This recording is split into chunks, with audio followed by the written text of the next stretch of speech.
Welcome to research digital academy. आप सभी का रिसर्च डिजिटल एकेडमी में बहुत स्वागत है। मेरा नाम है रोशन। जैसा कि आप लोग देख रहे थे सीटेट दिसंबर 2024 जो थंबनेल आप लोग देखे हैं कि विज्ञान में जो chemistry paper 2 exam oriented question के साथ जो क्लास ये आपका तीसरा है, द्रव्य की भौतिक अवस्था में परिवर्तन। यानी कि हम कहीं ना कहीं क्लास 2 भी लिए होंगे, क्लास 1 भी लिए होंगे। क्लास 1 जो किया गया था मेरे द्वारा, वो आपका विज्ञान का रसायन विज्ञान यानी साइंस में केमिस्ट्री की सिलेबस है और मेरे द्वारा जो पढ़ाया जाएगा किस टॉपिक की आधार पे उसका मैं सिलेबस जारी किया था जो सीटेट में पूछता है, जिससे सीटेट में क्वेश्चन बना है।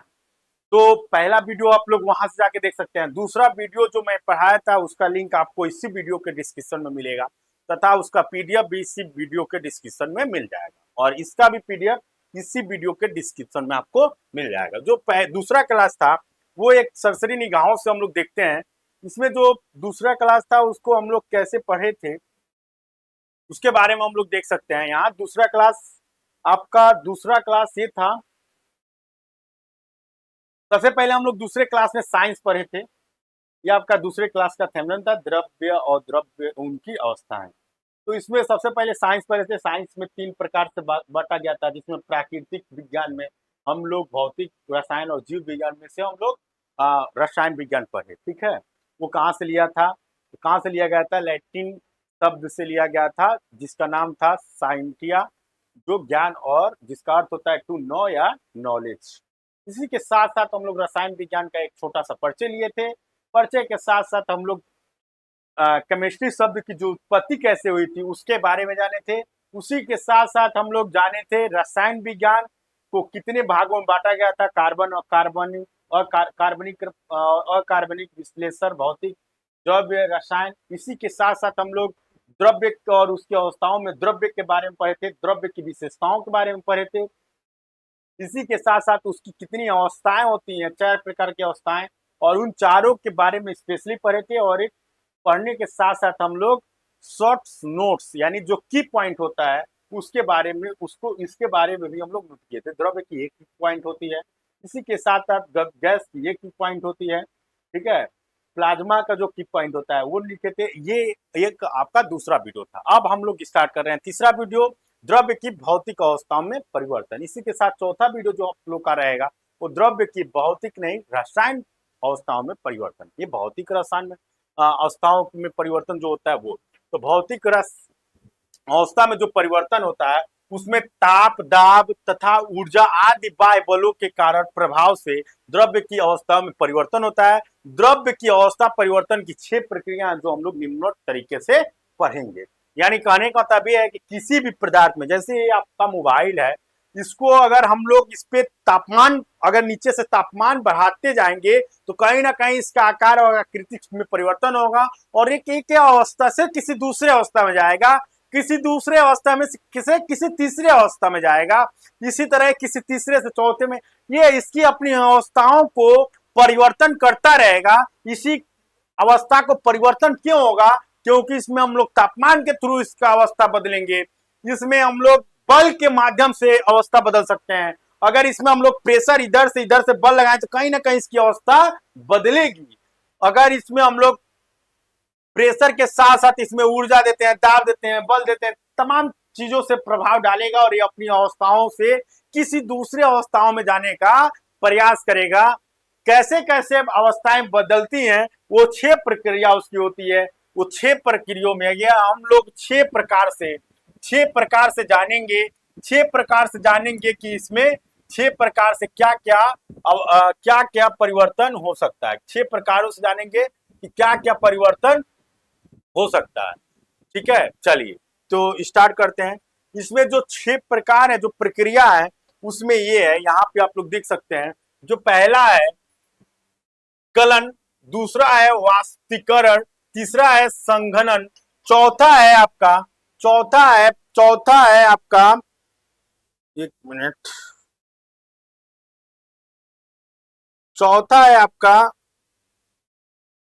आपका है हिमीकरण या जमना, पांचवा है आपका ऊर्ध्वपातन, छठवा आपका निक्षेपण। अब इसी के साथ साथ हम लोग गलन, वाष्पीकरण, संघनन, हिमीकरण या जमना, उद्वपातन, निक्षेपण। इसी के साथ हम लोग सबसे पहला जो टॉपिक है वो हेडिंग डालिए आप लोग गलन। यानी गलन हम लोग सबसे पहले पढ़ेंगे। गलन का मतलब ये होता है कि किसी पदार्थ की जो ठोस अवस्था है, ठोस अवस्था से द्रव्य अवस्था में परिवर्तन। यानी अगर मान लीजिए यहाँ सोने की बिस्किट हम लोग बनाते हैं, सोने के बिस्किट के लिए सोने का कलर, यहाँ मान लीजिए सोने का बिस्किट एक बना,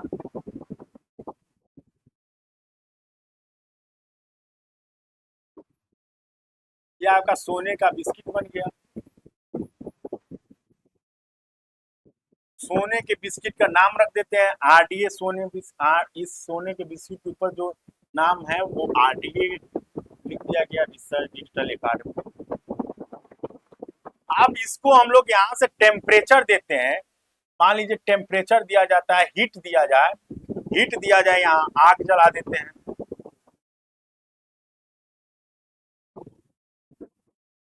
ये आग यहाँ दे देते हैं, टेम्परेचर आग दिया जाए, ये यहाँ आग दे दिया गया, ठीक है, ये आपका आग दे दिया गया।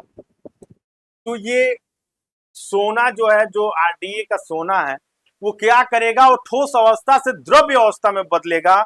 यानी यहाँ एक बर्तन हम लोग ले लेते हैं,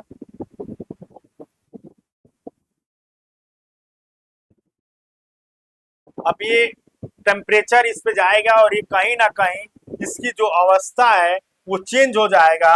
तापमान के साथ इसकी जो अवस्था है, ये बर्तन में क्या होगा, ये बर्तन में, ये बर्तन में, ये बर्तन में आपका सोना क्या है, वो पिघल जाएगा।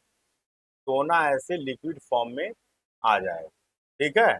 सोना आपका जो गोल्ड है वो इस अवस्था से, इस अवस्था से इस अवस्था में आ जाएगा। यानी ये कहीं ना कहीं ये उबल जाएगा और एक द्रव्य अवस्था में आ जाएगा। इसी ठोस से द्रव्य अवस्था में परिवर्तन, यानी ये जो यहाँ पे ठोस अवस्था में था, ठोस अवस्था में था, ये कहीं ना कहीं अपनी अवस्था को बदला और ये किस अवस्था में आया, ये द्रव्य अवस्था में आया। द्रव अवस्था में आ गया।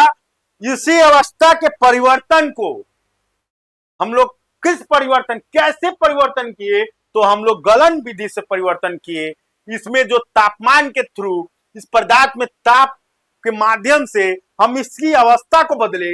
इसी अवस्था को हम लोग क्या कहते हैं, गलन विधि। यानी गलन किया गया इसका, उसी को वही तापमान उसका गलनांक कहलाता है। अगर ये सोने को जितने तापमान पे, जिस तापमान पे गलन कर, यानी ठोस से द्रव अवस्था में बदल दिया, इसी को हम लोग क्या कहेंगे, इसी को हम लोग कहेंगे गलनांक। इसी को क्या कहेंगे हम लोग, इसी को क्या कहेंगे, गलनांक। गलनांक,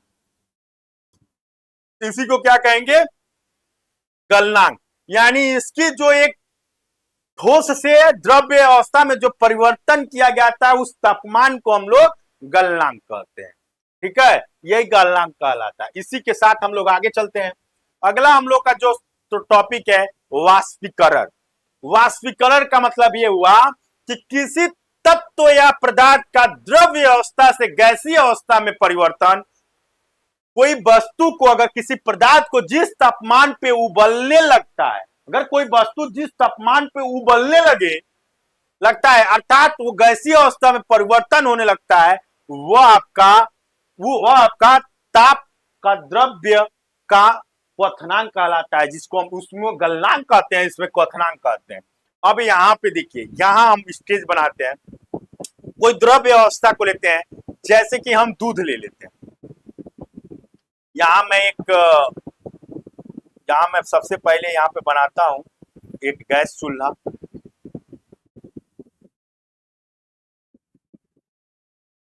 इसमें से आग निकाल देते हैं।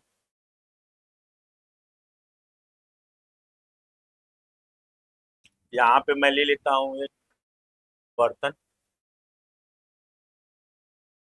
बर्तन ले लेता हूँ। इस गैस पे एक बर्तन है,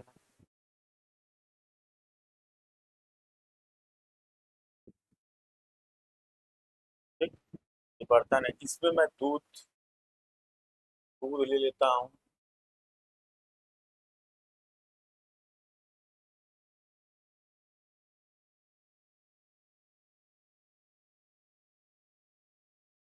जो व्हाइट कलर का थोड़ा सा आप लोग देख सकते दूध है। यहाँ से गैस अगर हम लोग खोलते हैं, यहाँ से अगर गैस हम लोग खोलें,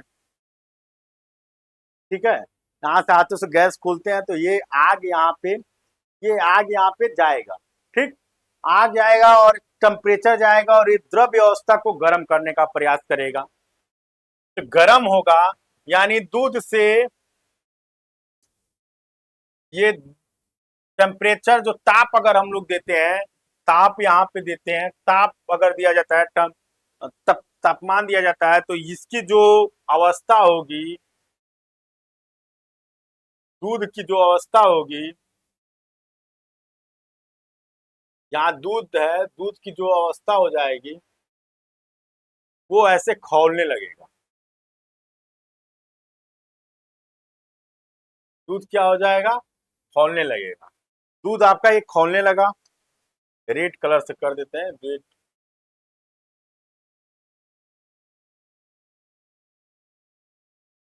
पीला, हरा ले लेते हैं, हरा दूध। ये दूध क्या हो गया? खौलने लगा, कहीं ना कहीं ये गैस फॉर्म में चलने लगा, ठीक है। अब यही परिवर्तन यहाँ जो द्रव्य था, यहाँ जो द्रव था, वो किसमें परिवर्तन हो गया? यहाँ जो द्रव्य था, द्रव था, सॉरी, यहाँ जो द्रव था, द्रव अवस्था में था, वो यहाँ पे गैस अवस्था में, गैस अवस्था में, गैस अवस्था में बदलने लगा। वो यहाँ गैस अवस्था में बदल गया। इसी को, इसी जो प्रक्रिया है, इसी को हम लोग क्या कहते हैं? क्वथनांक। क्वथनांक, इसी प्रक्रिया को हम लोग क्या कहेंगे? इसी प्रक्रिया को हम लोग क्वथनांक कहेंगे। क्या कहेंगे? क्वथनांक। और जो तापमान से, यानी जो ठोस से द्रव्य अवस्था में परिवर्तन किया था, यहाँ पे मान लीजिए कोई ठोस वस्तु थी,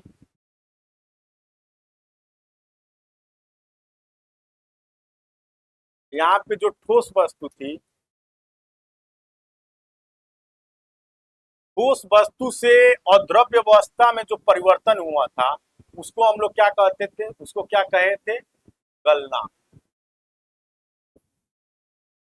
ठोस से द्रव्य में बदलना गलनांक, द्रव्य से गैस में बदलना क्वथनांक, और वाष्पीकरण यानी किसी तत्व या पदार्थ का द्रव्य अवस्था से गैसीय अवस्था में बदलने का ही प्रक्रिया को हम लोग वाष्पीकरण कहते हैं। वाष्पीकरण यानी जो द्रव्य से गैस में बदला उसको क्वथनांक के माध्यम से हम लोग जानेंगे, जो ठोस से द्रव्य में बदला उसे हम गलनांक के माध्यम से जानेंगे। इसी के साथ हम लोग अगला टॉपिक देखते हैं। अगला टॉपिक आपका है संघनन। संघनन की प्रक्रिया में गैसीय अवस्था से द्रव्य अवस्था में परिवर्तन, जो गैस अवस्था है उससे द्रव्य अवस्था में परिवर्तन को ही वाष्पीकरण कहते हैं। वाष्पीकरण की विपरीत प्रक्रिया है ये संघनन है, जो वाष्पीकरण यानी द्रव्य से गैस में गया और गैस से फिर द्रव में आने वाला जो क्रिया है वो संघनन है। ये वाष्पीकरण का विपरीत प्रक्रिया है। वायु में उपस्थित जल वाष्प का जल बिंदुओं के रूप में परिवर्तित होना संघनन की प्रमुख उदाहरण है। इसमें जैसे आप लोग यहां देखिए, सबसे पहले हम लोग ठोस पदार्थ को द्रव्य में बदले, द्रव्य में बदले, नहीं, थोड़ा सा उसमें चलते हैं हम लोग, थोड़ा सा इसको सही तरीके से देख सकते हैं। यहां देखते हैं, सब नीचे ठोस से किसमें बदला? द्रव्य में बदला। द्रव्य से किसमें बदला? गैस में बदला।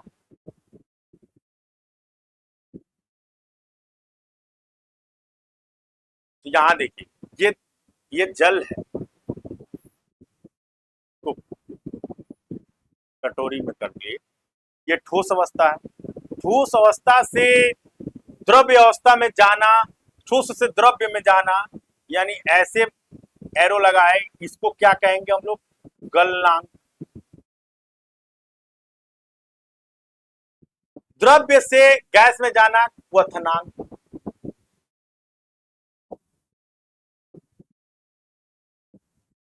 अब गैस से द्रव अवस्था में आना, ये आपका गैस है।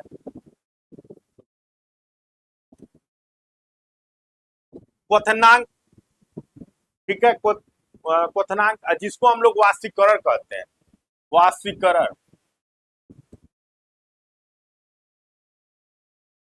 और वाष्पीकरण के साथ यहाँ गैस से जल में आना, ये हम लोग का क्या हो जाएगा, संघनन। ठीक है, ये एक प्रक्रिया है, यानी गैस अवस्था से द्रव्य अवस्था में आना संघनन कहलाता है। ठीक, अब इसको आगे चलेंगे। हिमीकरण अवस्था यानी जलन, जमाव जो जम जाती है, यानी जल से बर्फ बनना। ठीक है, यानी द्रव्य से ठोस अवस्था में परिवर्तन, यानी द्रव्य अवस्था से ठोस अवस्था में परिवर्तन ही हिमीकरण या जमना कहते हैं। यह गलनांक की विपरीत प्रक्रिया है, गलन की विपरीत प्रक्रिया है। जल का बर्फ से परिवर्तन अथवा ज्वालामुखी से निकलने वाला जो तरल लावा है का ठंडा होकर ठोस चट्टान में परिवर्तन हिमीकरण या जमने का उदाहरण है। अब यहाँ पे हम लोग देखेंगे,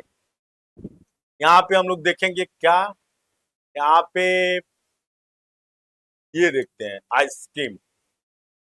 सबसे पहले यहाँ हम लोग बनाते हैं, जल लेते हैं, जल ले लेते हैं,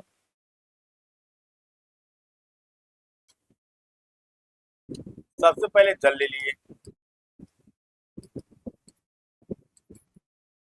एक कटोरे में जल ले लिए।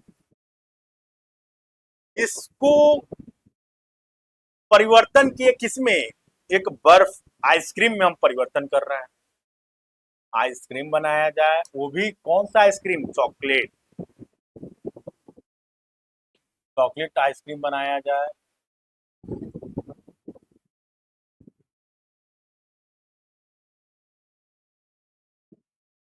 सस्ता वाला,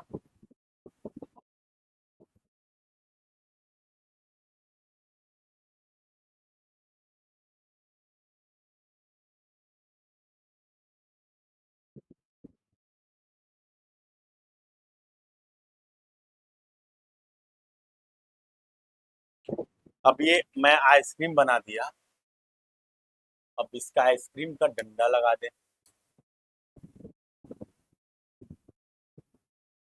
जो आप लोग हाथों से पकड़ के खाते हैं। ठीक, यानी ये जल, ये आपका जल है, जल या दूध, जूस, जिस चीज से आइसक्रीम बना। अब ये परिवर्तन हुआ ठोस अवस्था में, जो अवस्था यहाँ पे परिवर्तन हो रही है वो ठोस अवस्था में, ठोस यानी जल से, यानी द्रव्य से द्रव्य से द्रव्य से ठोस में बदलना।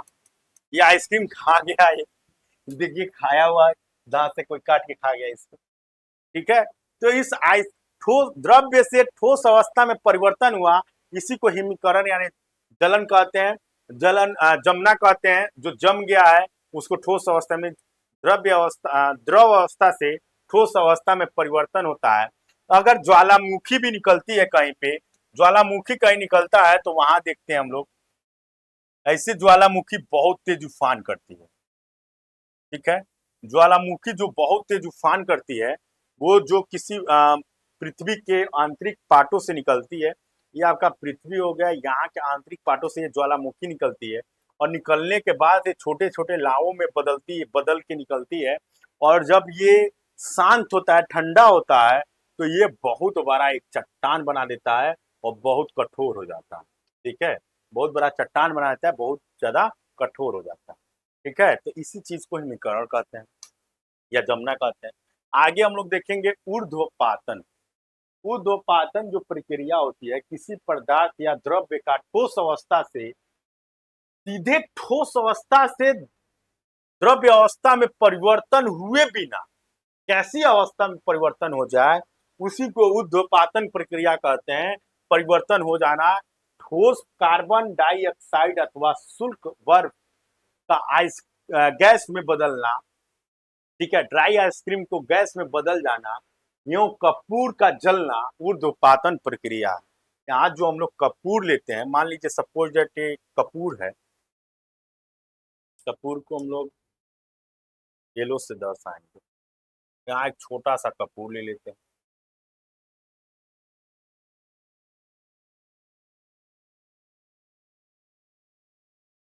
एक नहीं दो तीन कपूर ले लेते हैं।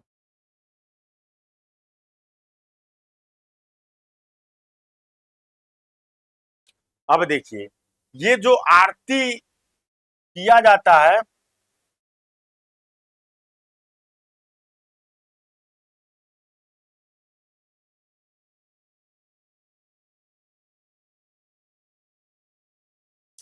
जिस प्लेट में आरती की जाती है, और एक लड़का बना देते हैं,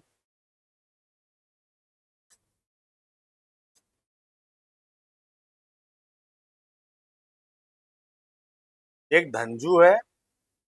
ये धंजू आरती के लिए थाली लिया है, इसका ये दोनों पैर, ये धंजू आरती आरती के लिए जो थाली लिया है, इसमें कपूर लिया हुआ है। ठीक।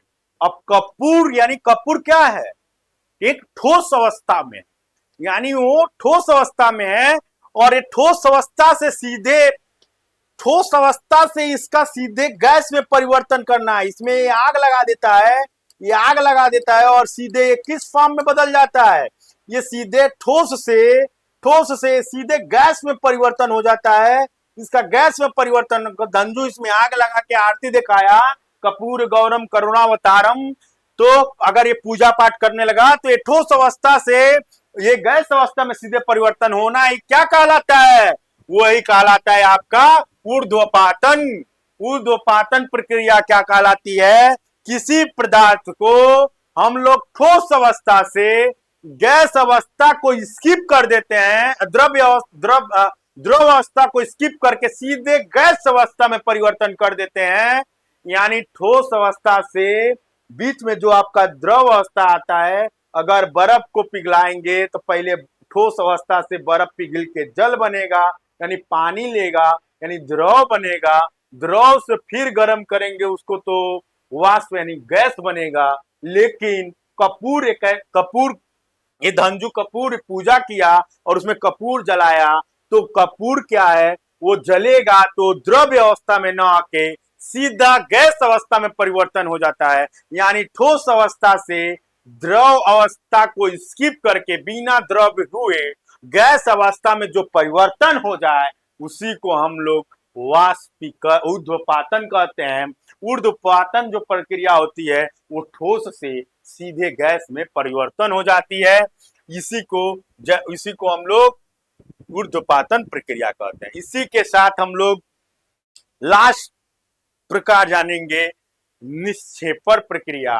ये प्रक्रिया किसी पदार्थ या द्रव का गैस अवस्था से द्रव अवस्था में परिवर्तन हुए बिना, यानी अगर गैस से पहले कहीं आप लोग देखते होंगे कि शीत वगैरह वो ऐसे गैस अवस्था में रहते हैं, वो आपस में किसी चीजों से टकरा के आपस में कंप्रेसिव होकर बूंद बूंद गिरने लगते हैं, वो कहीं ना कहीं गैस से द्रव अवस्था में होता है।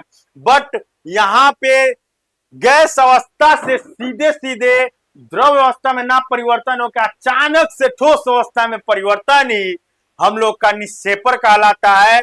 और हो जाता है शीत ऋतु में जलवाष्प का सीधे बर्फ में परिवर्तित हो जाना निक्षेपण की प्रक्रिया है। इसी के साथ ही हम लोग का लास्ट टॉपिक था। हम लोग थोड़ा सा रिव्यू यहाँ पे देख सकते हैं।